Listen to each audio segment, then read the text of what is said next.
कैलाश पर्वत में। अब कैलाश पर्वत में हमारे भोले भाले भूत भावन भोलेनाथ निवास करते हैं और माना जाता है कि भोलेनाथ बड़े ही भोले भाले हैं, क्योंकि अगर किसी प्रकार का आपको रोग है ना, कोई भी रोग सता रहा है, तो एक उपाय करिएगा भोलेनाथ का, आपके सारे रोगों को खत्म करने वाले, समस्त आर्थिक संकटों को दूर करने वाले एक भोले बाबा।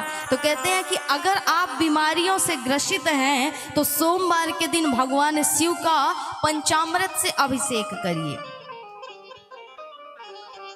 ये उपाय करिएगा। अगर किसी को काफ़ी दिनों से रोग है तो उस रोग को शांत करने के लिए सोमवार के दिन शिव जी का पंचामृत से अभिषेक करना चाहिए, और ऐसा करने से भोलेनाथ की कृपा से आपके समस्त रोग शांत हो जाते हैं। और साथ ही साथ भगवान शिव का दारिद्र दहन शिव स्तोत्र का पाठ भी करना चाहिए, ताकि जिससे आपके जीवन में जो भी संकट है, आर्थिक संकट, जो भी दरिद्रता है वो दूर हो जाती है। रोग दारिद्र दहन सब कुछ हरने वाले भूत भावन भोलेनाथ महाराज निवास करते हैं कैलाश पर्वत में। वहीं पर आया ये सुख, छोटा सा एक सुख पक्षी और पक्षिणी के गर्भ से इन्होंने अंडे के रूप में जन्म लिया। अब अंडे में अभी जीव का प्रादुर्भाव हुआ नहीं कि पक्षी और पक्षिणी वहां से भाग गए उस अंडे को छोड़ करके, हवाएं चली बर्फीली और उसे छोड़ करके वहां से भाग गए। अब महाराज वो अंडा जो था वहीं पर पड़ा था।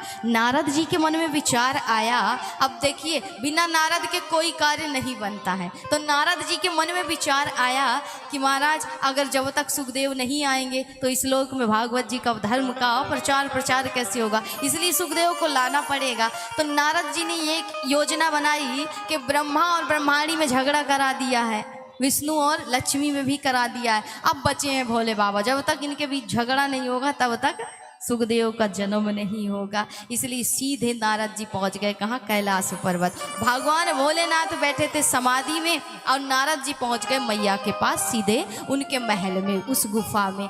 अब जाकर के मैया को प्रणाम किया, मैया ने आसन दिया, सुंदर भोजन प्रसाद कराया। कहिए नारद जी कहाँ रहते हैं आजकल, दिखाई नहीं देते। बोले आजकल हम कहीं नहीं जाते क्योंकि संसार का प्रेम बड़ा स्वार्थी हो गया है। सुर नर मुनि सबकी यह रीति, स्वार्थ लाग करही सब प्रीति। तो जब तक जेब में दाम है तभी तक आपसे राम राम है, और जब दाम नहीं होगा तो आप किसी काम के नहीं रह जाओगे। इसलिए संसार का प्रेम सिर्फ स्वार्थ का है। जब तक आपसे काम है, आपसे प्रेम है, आपसे प्रेम से बात करेंगे। कहते ना, एक कथा हम सुनाते हैं अक्सर कि एक सेठ जी थे, पहले बड़े गरीब थे, बेचारे से कोई राम राम भी नहीं करता था, लेकिन कुछ दिन के बाद धन आया तो सब बोलते थे सेठ नाथालाल जी राम राम। अब नाथालाल जी बोलते थे कि जा करके बता देंगे। एक दिन एक व्यक्ति ने पूछा कि महाराज रोज आपको सब लोग कहते हैं कि सेठ जी राम राम, तो आप कहते हो जा करके बता देंगे, किसको बताते हो? बोले तिजोरी खोल करके लक्ष्मी को बता देते हैं कि राम राम आज कितने लोगों ने किया, क्योंकि राम राम हम ही नहीं करते हैं, उस लक्ष्मी को करते हैं महाराज। और जिस दिन आपके पास लक्ष्मी नहीं होगी, कोई आपको राम राम भी नहीं करेगा, देखेगा भी नहीं, देखने के योग्य भी नहीं रह जाओगे। इसलिए संसार में प्रेम सिर्फ स्वार्थ का है। जब तक आपसे संबंध है, आपसे उनका काम बन रहा है, तब तक वो आपसे प्रेम करेंगे, बात करेंगे, उसके बाद कोई आपसे बात भी नहीं करेगा। तो यहाँ पर नारद जी की बात सुन करके मैया कहती हैं कि बात तो आप सत्य कह रहे हैं कि प्रेम तो सबका स्वार्थ का हो गया। सुर नर मुनि सबकी यह रीति, अर्थात अब तो सब स्वार्थ से प्रेम करते, चाहे देवता हो, चाहे मनुष्य हो, चाहे पशु हो, चाहे पक्षी हो, कोई भी हो, स्वार्थ से प्रेम करते।